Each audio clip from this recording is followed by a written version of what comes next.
Jesu li gume vašeg automobila ćelave? Rade li vam kočnice i prolazi li auto ekotest? Sve to možete provjeriti ovog tjedna i to potpuno besplatno u tradicionalnoj akciji MUP-a, Centra za vozila i HAK-a.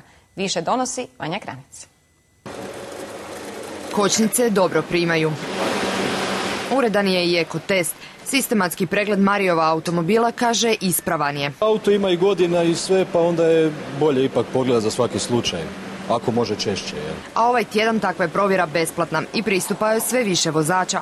Pokažu li se sumnje u neispravnost točnima, to ne znači da je mukama kraj. Nije besplatni tehnički pregled, ovo je čisto, ajmo reći, jedan oblik preventivnog tehničkog pregleda gdje bi se ljudima ukazalo na eventualne nedostatke njihovog vozila kako bi oni to do sljedećeg njihovog redovnog tehničkog pregleda uklonili. Ovakve akcije otkrivaju. Najčešće neispravnosti su kočnice, ćelave gume i ekotestovi.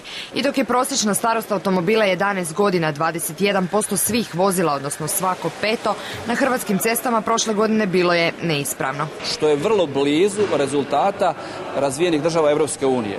Za usporedbu može se reći da je Njemačka kroz 2009. godinu imala otprilike 19% neispravnih automobila na redovnom tehničkom pregledu, Italija oko nekakvih 26-7%. Tu nastupa policija. Samo u prva 4 mjeseca ove godine 700 kuna samo zbog neispravnosti iskeširalo je više od 10.000 vozača, a moglo bi ih biti još mnogo više. Pojačat će se broj ophodnji, znači sukladno mogućnostima, pojačano će se to kontrolirati. Da biste izbjegli kazne, ali i mnogo važnije teže posljedice u prometu, limenog ljubimca možete odvesti na besplatan pregled cijeloga tjedna u jednu od 160 stanica u Hrvatskoj.